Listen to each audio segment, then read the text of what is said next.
Muy bien, Elizabeth. ¿Dónde creciste? ¿De dónde eres originalmente?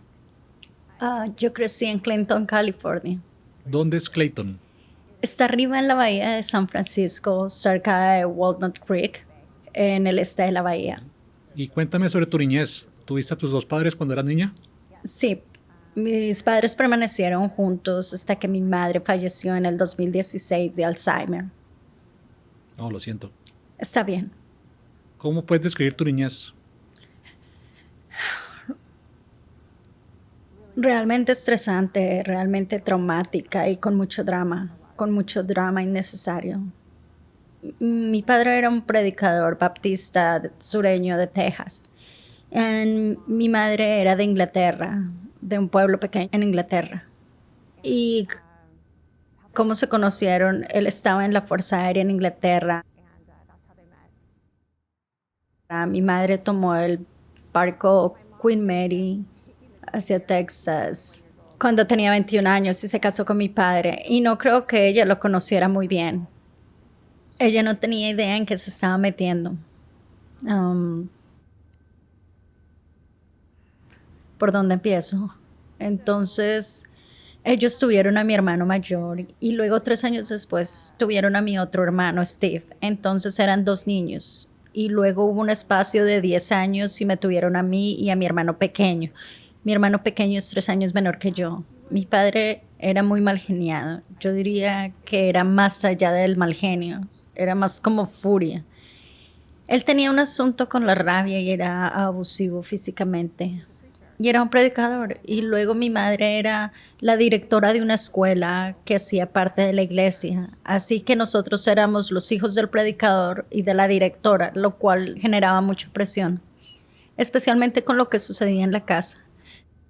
La contradicción que vi cuando era una niña joven y de la cual yo no podía reponerme era muy confuso para mí. Entonces, mi padre entraba en furia por cualquier cosa.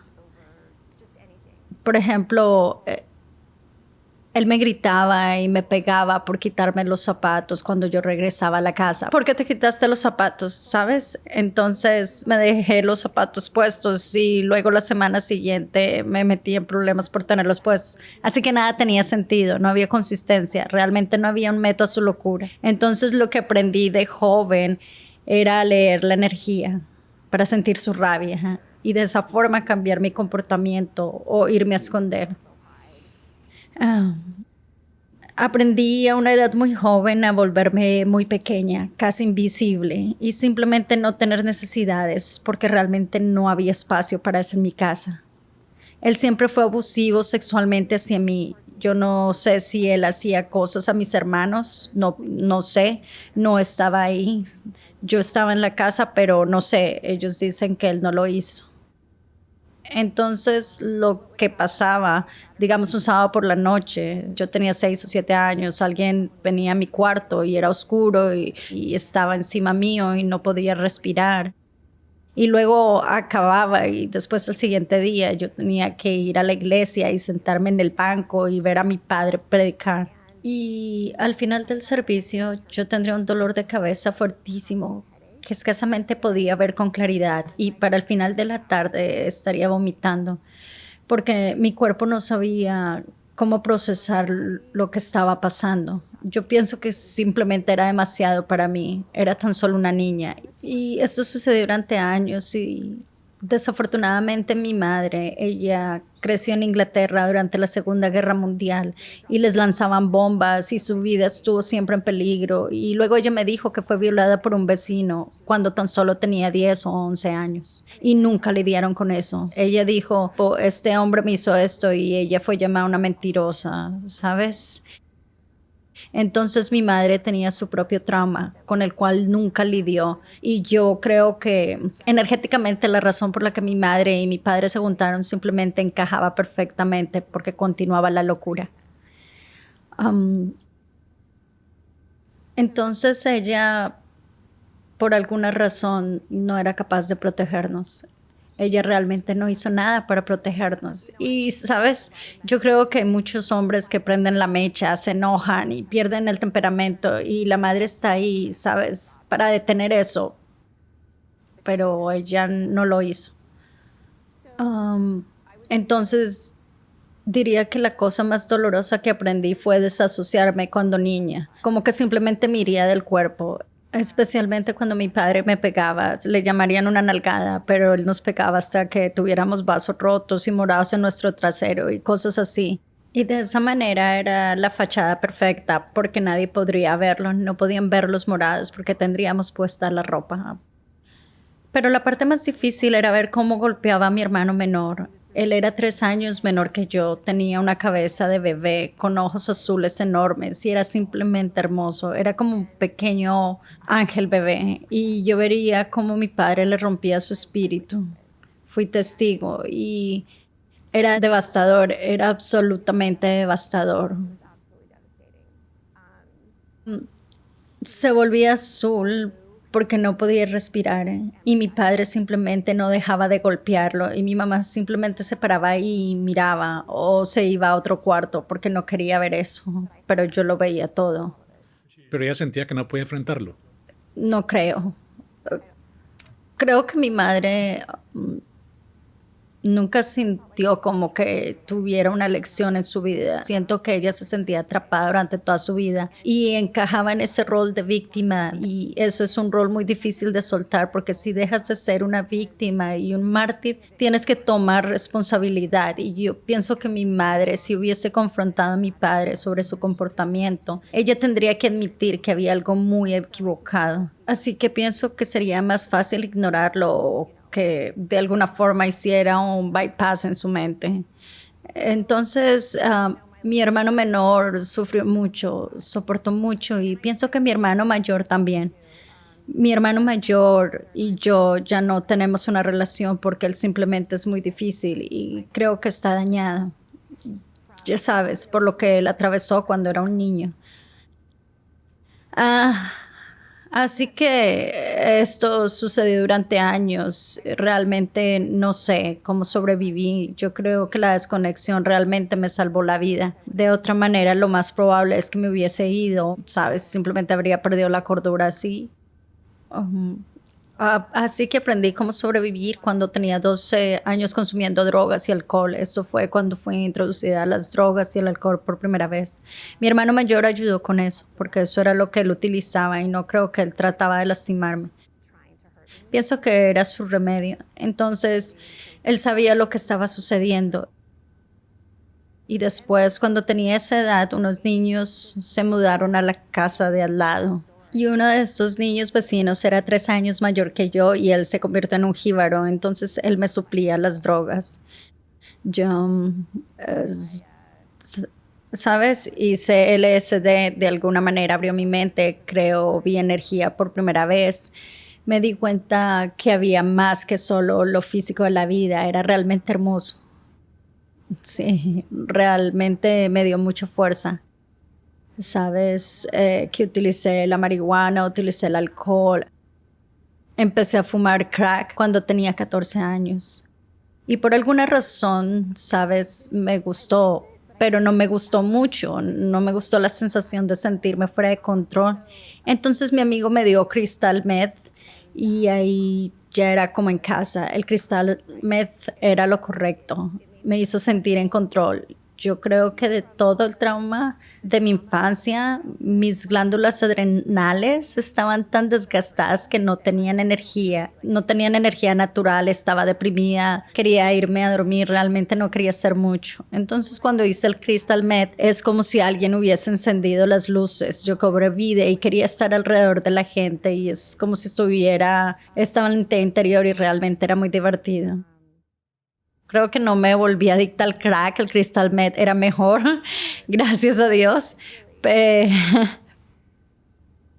Pero yo entré y salí de las drogas durante la secundaria y lo que encuentro realmente interesante cuando miro hacia atrás es De alguna forma, cuando entras en la pubertad, cuando empecé a utilizar las drogas y en vez de que me empezaran a gustar los chicos, me gustaban las drogas porque los chicos me asustaban. Me asustaban los hombres y me asustaba el sexo. Tenía a mi madre en un oído diciéndome que el sexo era sucio, el sexo era malo, que nadie te va a querer si tienes sexo antes del matrimonio y luego tienes a mi padre en el otro lado manoseándome. Entonces era muy confuso, era muy confuso. Así que para el tiempo que me gradué de la secundaria, creo que ella estaba tan fragmentada que yo no sabía quién era, yo no sabía lo que quería, ¿sabes? Yo era muy bonita y le gustaba a todo el mundo y me iba bien y creo que eso era parte del problema. Am, ha sido un problema en mi vida. Mi apariencia exterior no representaba lo que estaba sucediendo adentro. Aprendí a ser un camaleón y encajar con cualquiera y actuar como necesitaría actuar para conseguir lo que quería o para protegerme o lo que sea. Entonces, las primeras relaciones con las que me metí era con un hombre llamado Tom y el nombre de mi padre es Tom y los nombres de ambos abuelos míos era Tom y uno de mis tíos se llamaba así. Entonces aquí había otro Tom. Y en ese momento que me veía con él, yo no usaba drogas, pero sí bebía. Y yo no sabía que a los 18 años te podías volver adicta a otra persona. Yo me volví adicta a él químicamente, adicta a él, al sexo, a la manera horrible como me trataba, que bien algunas cosas que eran muy cómodas, aunque también eran increíblemente dolorosas. Y eso sucedió por 3 años y yo terminé muy mal. Terminé poniéndome muy violenta y dañando su casa. Me presentaron cargos de asalto. Yo peleé el caso porque él me había hecho cosas y el fiscal de distrito decidió dejar el caso, así que yo me fui libre, gracias a Dios. Pero después de eso decidí ir a Londres y vivir allí. Estaba en la universidad en ese momento, no era una buena estudiante y tenía muchos problemas de aprendizaje con los cuales debía lidiar. Debía lidiar con dislexia, sabes, cosas por el estilo. Porque cuando era joven me acuerdo que así es como yo desconectaba. Me devolvían los exámenes y me calificarían con una F y el examen estaría completamente en blanco. Y nunca me acordaba de haber tenido el examen enfrente. Así estaba de desconectada. Entonces, así es como yo deambulaba por el mundo durante mi juventud.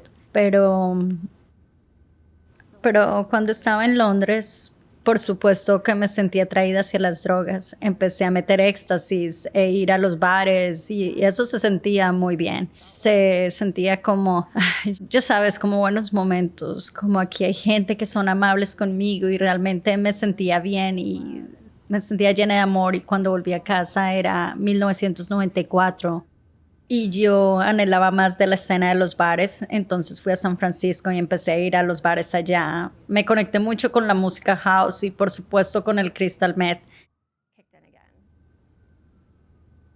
Esos fueron algunos de los momentos más divertidos, pero también algunos de los momentos más oscuros de mi vida. Tomé unas decisiones realmente malas y me puse en situaciones muy peligrosas. Realmente no sé cómo sobreviví.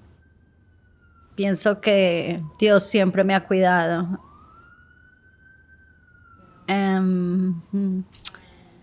¿Eres religiosa? No diría que soy religiosa porque, sabes, la religión realmente se me ha impuesto de una manera no saludable mientras Por eso pregunto. crecía. Pero definitivamente creo en Dios, es así. No creo que hayamos sido creados por casualidad. Creo que hay una inteligencia superior que simplemente crea amor y simplemente crea y crea y crea y nos ayuda a crear. Y nunca quiere destruir nada, no importa lo feo, lo malévolo, simplemente lo quiere amar. Y de ahí creo que vengo, ¿sabes? Cuando me miro a mí misma hoy en el espejo, es como, wow, soy una hija de Dios. Y nadie me puede quitar eso. Ninguna cantidad de abuso, drogas o cualquier cosa, nada puede quitarme eso. Eso es mío. ¿Tienes familia propia? ¿Tienes hijos propios o matrimonio? No, Nunca me casé ni quise tener hijos. Le contaba a una amiga anoche que cuando vivía en el área de la Bahía a los 30 me suscribí a un servicio de citas y salí con un tipo normal. Y él dijo que le gustaría casarse y tener 3 hijos. Y yo, pues, podía sentir mi corazón simplemente. El pensamiento de casarme y de tener hijos era como pedirme que entrara en una casa que se quemaba. Simplemente no sucedería. Yo estaba muy abrumada, simplemente por las cosas normales que la mayoría de las personas hacen y que las hacen sin ni siquiera pensar al respecto, simplemente lo hacen. Y para mí era como, no, no, no, niños, familia, primero que todo. Yo sabía completamente que estaba rota y no quería poner a otro ser humano a pasar por eso. No estaba cualificada para ser madre o esposa, lo sabía por completo, ¿sabes? Y lo otro es que estaba totalmente aterrorizada del compromiso. Quería permanecer una niña, quería permanecer irresponsable. Pienso que cuando tienes niños tienes que crecer muy rápido. O bueno, algunas personas no lo hacen. Pero muy interesante en mis años 20. Resultaría siendo con un jíbaro, sorpresa, sorpresa, y me estaría ahogando. Recuerdo una vez me miré en el espejo y no me reconocí, y ahí estaba esa voz que decía, eres mejor que esto, Liz. Así que me retiré de eso y me mudé y cambié mi número de teléfono y paré de hacer Crystal Meth a solas. Todavía bebía, ¿sabes? Estaba en un bar una vez con mi hermano menor y un par de buenos amigos míos. Conocí a un hombre y resultamos en una relación de 3 años. Y él me amaba, realmente me amaba.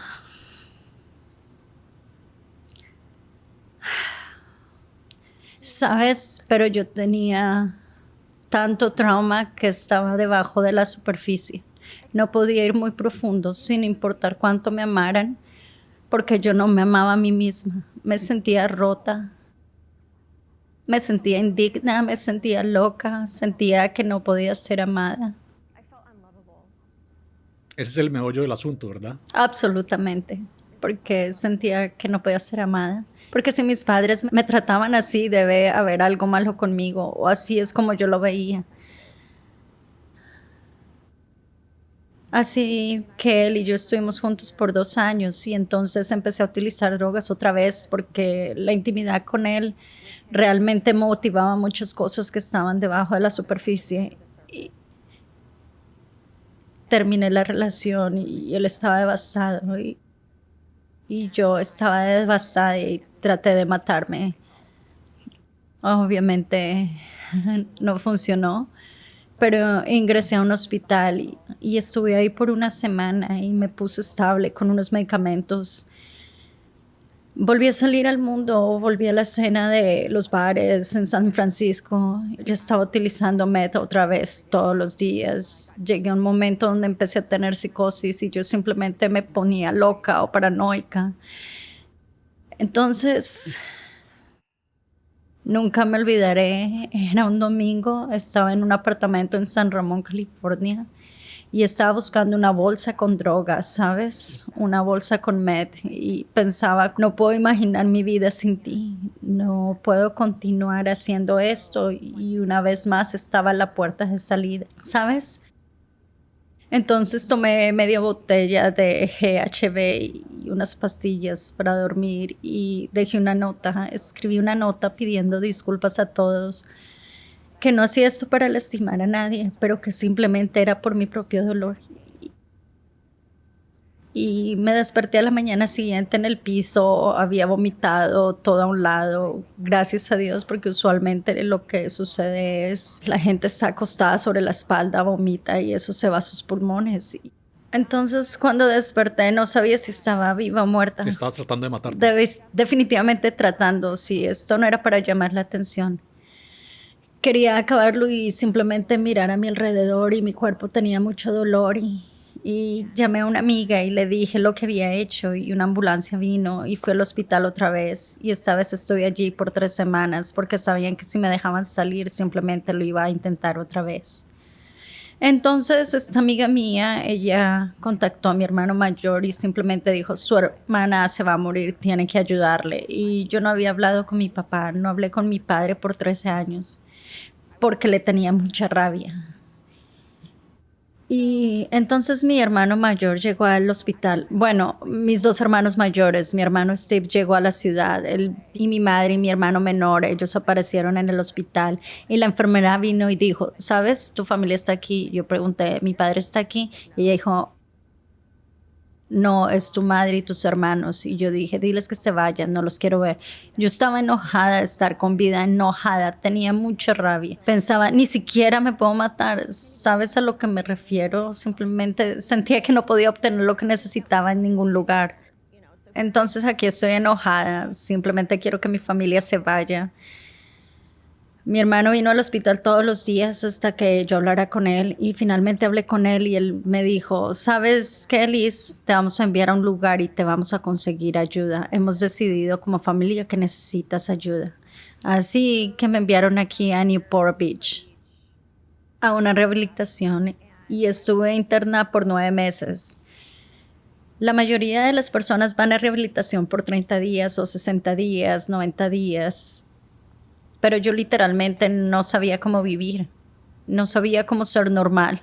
Pienso que mi sistema nervioso estaba tan irregular, mi cuerpo estaba tan inestable y mi cerebro y los químicos de mi cerebro estaban fuera de balance. Y entonces voy a este lugar, está bien, se dijo el nombre del lugar, es Vida Sobria por el Mar. Entonces voy allá y estoy aterrorizada, ¿sabes? Tengo 29 años y parezco de 12. Ahí había un hombre ahí que era mi trabajador social y él iba a ser mi consejero de drogas y alcohol.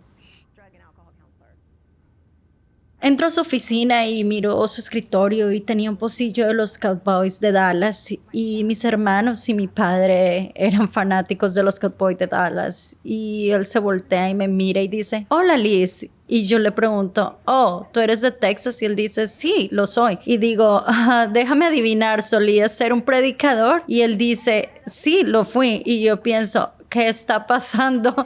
Entonces le dije la historia paralela y él dice, nada es por accidente. Su nombre es David y él literalmente me amó de regreso a la vida. Él fue el primer hombre en mi vida que simplemente quería amarme y no quería tocarme ni explotarme. O tú sabes, hacerme algo. Entonces por 6 meses me vería con él todos los días y hablamos de cosas. Y recuerdo que un día él me miró y yo le dije, ¿qué? ¿Por qué siempre tienes que verte tan perfecta? Ven con tu pelo desarreglado algún día. Y yo dije, bueno, realmente hice un vínculo con él y pienso que para una persona como yo, segura que para otras personas, cuando las personas son realmente buenas contigo y no has tenido mucho de eso en tu vida, nunca te olvidas de esas personas.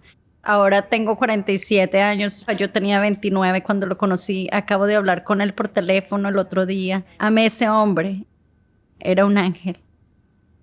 Sí, hay tantos paralelos con él y mi padre, ambos siendo de Texas, ¿sabes? Era muy irónico. Entonces, después que me salí de ahí, me mantuve sobria por un rato, volví al área de la bahía trabajando con el cabello. Yo fui colorista del cabello por 20 años y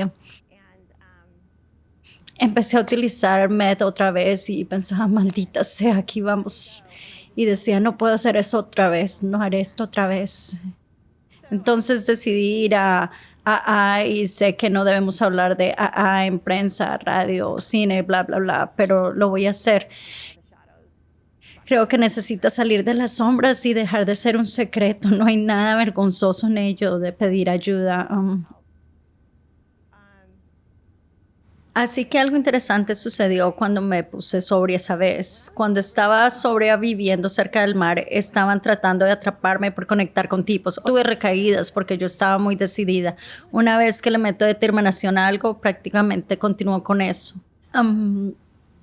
Pero yo nunca, ¿sabes? Aún me daba mucho miedo los hombres, pero por alguna razón cuando me volví más sexualmente activa, promiscua, como de la nada, yo tenía 33 en ese entonces. Ligué con un tipo que realmente no me gustaba, no pertenecíamos juntos y quedé embarazada.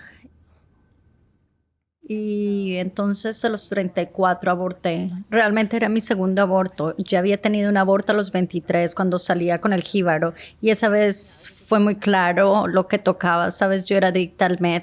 Mi vida era un desorden. Yo no iba a traer un niño a este mundo. Así que eso fue muy doloroso. Mirando hacia atrás, siento que ese bebé debería estar acá. Y creo que el error más grande que hacemos como humanos es jugar a ser Dios. Y yo estaba jugando a ser Dios. Y detuve un alma que iba a encarnar una existencia humana.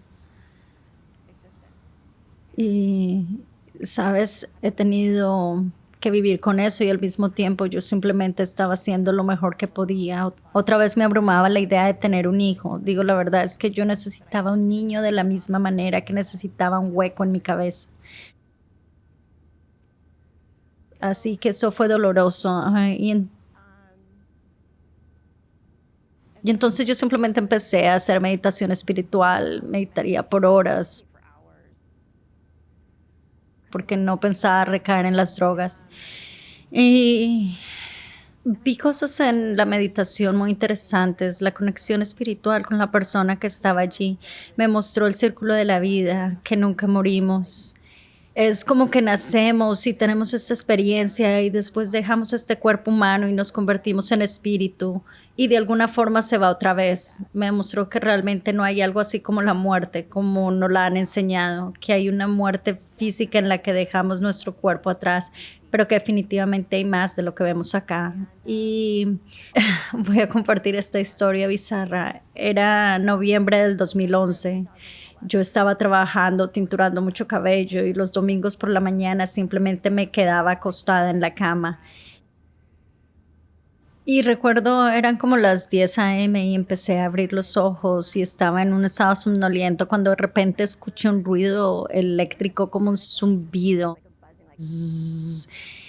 Y me pregunté, ¿qué demonios hace eso? ¿Sabes? Y me iba a levantar y no pude, estaba completamente paralizada. Entonces seguía acostada y el ruido cada vez subía el volumen y yo no podía mover mi cuerpo. Y cuando miré a mi lado izquierdo había una especie de ser parado ahí. Tenía una forma, pero no era sólido. Y era muy, muy alto. Y puso algo dentro de mi cabeza y yo simplemente acostada y me preguntaba, ¿qué está sucediendo? Y justo logré empezar a moverme, se acabó y corrí al baño y me miré la cabeza y vi que mi cabeza no tenía nada de malo. Y llamé a una buena amiga mía que sabe mucho sobre otros seres y aliens y cosas por el estilo. Y ella dijo como, oh, sí, estas cosas suceden todo el tiempo, no es gran cosa. Y yo dije, bueno, si le digo esto a la gente van a pensar que estoy loca. Ella no pensaba que yo estaba loca, así que yo seguí meditando y viajando en el plano astral y entrando más profundo en este otro lugar. Y era el fin de febrero del 2012 y yo estaba creando tanta quietud conmigo misma y en mi vida que me permitía escuchar cosas, no voces, ¿sabes? Nada por ese estilo, pero escuchaba una voz suave que me hablaba y guiaba. Am, yo no notaría cosas negativas, por ejemplo, puedo recordar salir con un montón de amigas y alguien sería grosero conmigo y ellos dirían, ¿escuchaste eso? Y yo diría, ¿de qué hablas? ¿Sabes? Simplemente estaba en este nivel de conciencia más elevado y realmente era hermoso y era un alivio que no fuera debido a una droga. Entonces estoy sentada en el piso de mi casa y escucho esta voz suave quien me dice, Elizabeth, llama a tu madre. Y yo no había hablado con ella en un año. Nuestra relación era muy difícil, pero persistía y dije, bueno, llamaré a mi mamá. Hicimos planes para vernos ese lunes a almorzar y me di cuenta que debía cambiar nuestros planes, así que llamé a la casa y contestó mi padre y recuerden que no había hablado con él en 13 años. Y él contestó el teléfono y yo simplemente dije, papá, y él de inmediato se puso a llorar porque, sabes, soy su única hija. Entonces él sabía que era yo y él dice, sabes, Elizabeth, yo he rezado por el día que me volvieras a hablar y lo que sea que yo te haya hecho, lo siento mucho. Entonces nos sentamos en el teléfono y lloramos por un rato y dije, papá, sabes, yo no sé por qué estoy buscándolos, no sé qué sucede y no te puedo prometer nada, pero quiero asomarme y ser una presencia amorosa en su vida al máximo de mi habilidad. Y él dijo, me gustaría eso. Y entonces hablé con mi madre y cambiamos nuestros planes. Y el siguiente día yo fui a trabajar y luego el sábado en la mañana estaba acostada en mi cama y recibo una llamada de mi hermano menor y está llorando. Y yo era John y este chico es fuerte, él no llora. Y él dijo, Liz, Steve está muerto. Y Steve era mi hermano mayor, no el primero, pero el que vivía aquí. Él había hecho una buena vida para él. Se había hecho algo famoso imitando políticos. Y yo dije, ¿qué? Está muerto. Lo encontraron. La aseadora lo encontró muerto en el sofá. Y en ese momento supe lo que esa voz, esa guía estaba tratando de decirme. Tu familia te va a necesitar. Y lo difícil que sería hablar con mi padre después de no hablar con él por 13 años y luego verlo por primera vez. Y simplemente dije, gracias por guiarme. Y yo estaba muy agradecida de que escuchara esa voz. Entonces me levanté de la cama y simplemente dije, ¿sabes qué? Este es tu momento de vestirte y llegar. Y yo estaba sobria, gracias a Dios. No era un desorden, era capaz de ir hacia mi familia y realmente ser fuerte para ellos. Y perder a mi hermano Steve era una cosa trágica, pero fue también hermoso. Él vivió una vida maravillosa y la forma en la que murió fue un reflejo de cómo vivió. Simplemente falleció en el sofá, se acostó a tomar una siesta. Él tenía 48 años y le dejó dinero y bendijo a su familia con dinero. Y por eso es que yo no he trabajado, no he tenido que trabajar. Me cambió la vida. Como que finalmente tenía este espacio en el que me pude conocer. Eso es lo que he estado haciendo, diría, por los últimos 10 o 12 años, simplemente explorando y sanando. Sabes, llegando a conocer otras personas, aprendiendo a amar, eso ha sido importante, es aprender a amar, aprender a estar en una relación con otros. Entonces pienso que mi hermano, él era un ángel, es un ángel y él está aquí, lo puedo sentir. Entonces, después de su muerte y poco después mi madre tuvo Alzheimer. Ella no pudo manejar lo que le había pasado a Steve. Él era todo para ella y empezó a perder la mente y murió 4 años después de Alzheimer. Y recuerdo que mi hermano me llamaba a decir, sabes, Liz, mi mamá no ha comido o bebido agua en 5 días, así que pienso, que, sabes, es tiempo. Conduje hasta el área de la bahía y no estaba preparada para lo que iba a ver. Sabes, cuando alguien está esquelético, cuando está deshidratado y no ha comido, sabes que está respirando difícil. Y mi padre y mi hermano habían salido del cuarto para que yo pudiera tener tiempo a solas con ella. Y por un momento, en fracción de segundos, pensé, oh Dios mío, terminaré como ella, porque es mi madre. Y simplemente dije, no, porque has escogido un camino distinto. Yo escogí enfrentarme y ella no. Y aquí es donde ella resultó. Y simplemente le dije, la miré, estaba dopada con morfina, le dije, mamá, te amo y te perdono por todo y simplemente quiero que te vayas y que estés en paz porque nunca va a pasar aquí. Y al siguiente día falleció. Entonces, eso fue mucho, eso fue mucho. Y eso fue muy difícil para mí. Yo no supe cómo procesar la muerte de mi madre porque no éramos muy cercanas, no nos caíamos bien.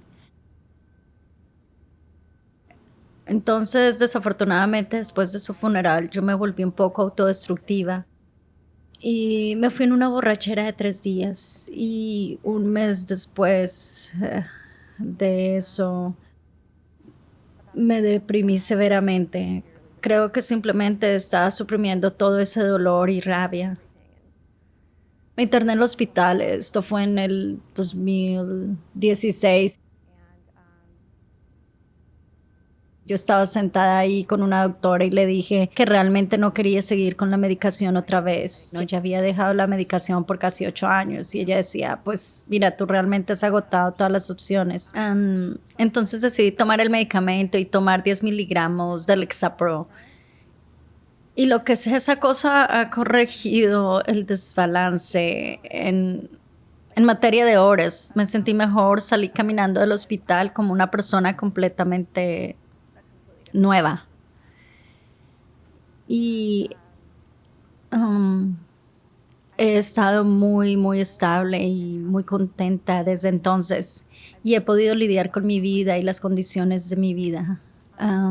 Seré honesta, no estoy ya más sobria, hago lo que sea realmente interesante. ¿Sabes?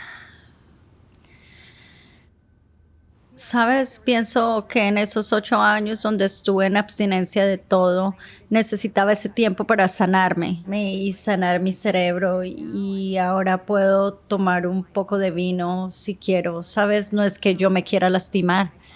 Entonces la manera en que le explico a la gente es que no tengo un punto de referencia de lo que se sentía sentirse bien antes de utilizar las drogas y el alcohol. Entonces ese era mi punto de referencia para sentirme bien. Y luego cuando me volví sobria en ese periodo de 8 años, descubrí lo que se sentía estar bien de manera natural. Entonces ahora tengo ese punto de referencia y sentirse bien de manera natural sin nada dentro de tu cuerpo es lo mejor que puedes sentir. Porque no tienes bajones, no hay resacas, no sientes culpas, no hay autodestrucción en eso. Así es como Dios me diseñó. Sabes, todos nosotros solo tenemos que sentirnos bien. Entonces, en los últimos 5 años he decidido volver a la escuela. Volví a un lugar llamado la Universidad de Santa Mónica. Es la Escuela de Psicología Espiritual.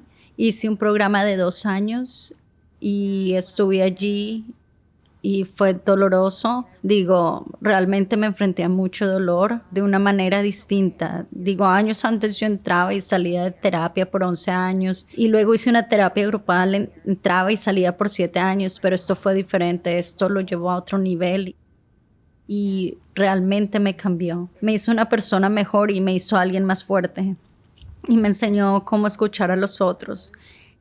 Y simplemente tener un espacio para otras personas, porque eso es realmente lo que necesitamos, que nos vean y que nos escuchen. Sí, me cambió la vida. Fue genial.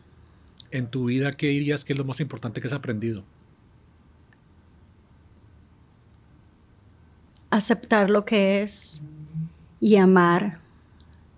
La aceptación es una cosa grande. Solo aceptar lo que está pasando y no tratar de controlarlo. Estar abierta. Sí. Es una historia bella. Gracias. Gracias, Elizabeth. De nada. Muchas gracias. Gracias.